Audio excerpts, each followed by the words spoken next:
মুদ্রার কথা বলে জিজ্ঞাসা করে, ও ভাইরা তোমরা আমাকে নিয়ে কোথায় চলছ? আরে বাবার কিতাবের মধ্যে লাগছে, যদি ইমানদার হয়, নামাজি ওয়ালা ব্যক্তি হয়, ওই মুদ্রা আল্লাহর বান্দা বলে, ও ভাইরা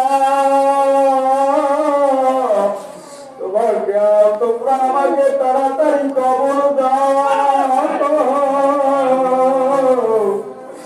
আমাকে তাড়াতাড়ি দিয়ে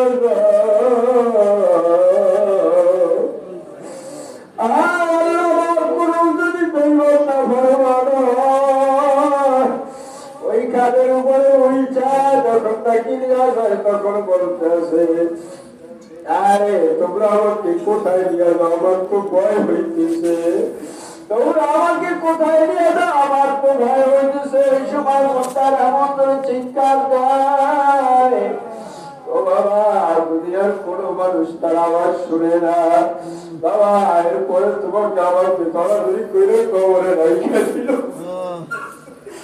আরে ওই মুদ্রা চাওয়া দেখতে আসে যে যারা আমাকে দরিয়া কবরে রাখলো এরাই বলে আমার সাথে থাকবে। আর যখন নাকি বাদশাহী সাইরি দিয়া আস্তে আস্তে লাভ দিয়া মানুষ উঠিয়ে গেল, এই সময় আল্লাহর বান্দা দিয়া মন কাঁদে, আর কবরের চালুগুলো দেয়, মাটিগুলো দেয়, কবরটা অন্ধকার হয়ে যায়। আর ডানেও মাটি, বামেও মাটি, নিচেও মাটি, উপরেও মাটি। আর কেউ মহাপুর রইল না। আল্লাহর হাবিব বলেন, এই কবর কারোর জন্য হবে জান্নাতের বাবা, কারোর জন্য হবে এই কবর জাহান্নামের গর্ত। এবার আল্লাহর বান্দারা যখন মাটি চুটি দিয়া চলিয়া যায়, ও বাবা তখন ফেরেশতারা বলেন, মান রব্বুকা, তোমার রবকে, আমার দিনুকা, তোমার ধর্ম কি? আমার আপনার নবীর দিকে ইশারা কইরা দেখায় দাও, ওই ব্যক্তি বৈশা আছে, উনি কে? ও বাবা নামাজি ইমানদার, তারা বলবে হাযা মুহাম্মাদুর সাল্লাল্লাহু আলাইহি ওয়াসাল্লাম। বলার সাথে সাথে আল্লাহু আকবার, আল্লাহু আকবার। তখন আল্লাহ পাক রব্বুল আলামিন বলেন, ফাবরিশু মিনাল জান্নাহ ওয়া আলবিসু মিনাল জান্নাহ সাদাকা ইয়া আবদি। আমার বান্দা সত্য বলিয়াছে, সত্য বলিয়াছে, ও ফেরেশতারা বেহেশত থেকে পোশাক আনো, বেহেশত থেকে পোশাক আইনা জান্নাতের পোশাক পরা দাও। সুবহানাল্লাহ, সুবহানাল্লাহ। বাবারে এরপরে কবরের সাথে আমার আপনার জান্নাতের সাথে সুরাত করিয়া দেওয়া হবে। ওই জান্নাতের আওয়াজ, ওই হাওয়া বাতাস, শান্তি আমার আপনার কবরের মধ্যে আসতে থাকবে। সুবহানাল্লাহ। আল্লাহ না করুক, আল্লাহ না করুক, বেঈমান নাফরমান হয়ে যদি মারা যায়, এ বাবা যখন বলবে মান রব্বুকা, বলবে হালাদি, বলবে আমার নবীকা, বলবে হালাদি। এ বাবা কোন বলতে জবাব দিতে পারবে না। ফেরেশতারা গোসা বলবে, ও আল্লাহর নাফরমান, ও আল্লাহর জালিম, ও দুশমন, ও গুনাহগার, ও বন্দী, তোর উপরে আল্লাহর লানত হোক। আরে বাবা তখন কবরটা এত সংকীর্ণ হয়ে আসবে, এমন করে সাপ মারবে, এক পাশের মাটি আর এক পাশে আর ঘুরে আর পাশে ঢুকিয়ে দেবে। তোমার একটা না দুইটা না ৯৯টা সাপ কবরে নিয়োগ করে দেওয়া হবে। কবরের সাথে জাহান্নামের সাথে একটা সুরাত করিয়া দেওয়া হবে। আরে ওই জাহান্নামের যত আযাব, এই আযাব কবরের মধ্যে আসতে থাকবে। বান্দা কিয়ামত পর্যন্ত কবরে থাকিয়া জাহান্নামের আযাব ভোগ করতে থাকবে। নাউযুবিল্লাহ।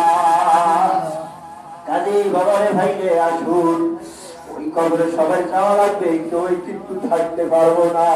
বাবা সাহাবায়ে কেরাম কবর দেখলে খুব ভয় করতেন। আজকে তোমার আমার মধ্যে কবর দেখলে একটু ভয় হয় না, একটু কান্নাকাটি করি না? কবর হইল আখিরাতের প্রথম মন্দির।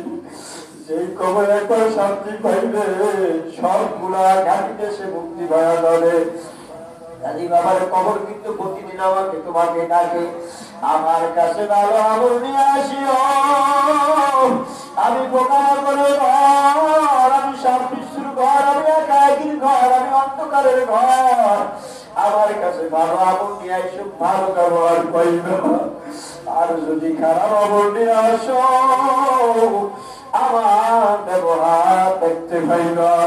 বাবারে সাহাবীরা খুব ভয় করতেন। বাবার ইতিহাস সাক্ষী কাজে আসুন, আল্লাহর কাছে আমরা দোয়া করব, বেশি পরিমাণে খাটবো। আমার মাওলাকে রাজি খুশি না করিয়া ওই কবরে কেউ যাবো না। কাজী বাবারা আসুন, কিছু সময় আমার মাওলাকে ডাকবো। আমার মাওলাকে ডাকলে পরে অন্তরের মধ্যে মহব্বত তৈরি হবে।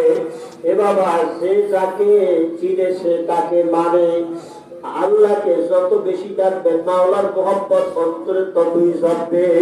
এজন্য আসুন বাবারে ভাই রে, এই আমল ছাড়িয়ে না। পুরাতন মুজাহিদ বাবারা এই আমলের উপরে মজবুত থাকেন। আজকের দুনিয়ার চাকচিক্য দেখা দুনিয়ার মহব্বত ভুলিয়া ইমান আমল ভুলিয়া যাইন না। খবরদার খবরদার, ফেতনার যুগ, ফেতনার যুগ। এই মহব্বতে পড়িয়া ইমান আমলকে বাবা বাদ দিয়েন না। খবরদার খবরদার, তোমার আমার জন্য কিন্তু সুসংবাদ আছে। এই সুসংবাদ কিন্তু ভোলানো যাবে না, এই সুসংবাদ ত্যাগ করা যাবে না।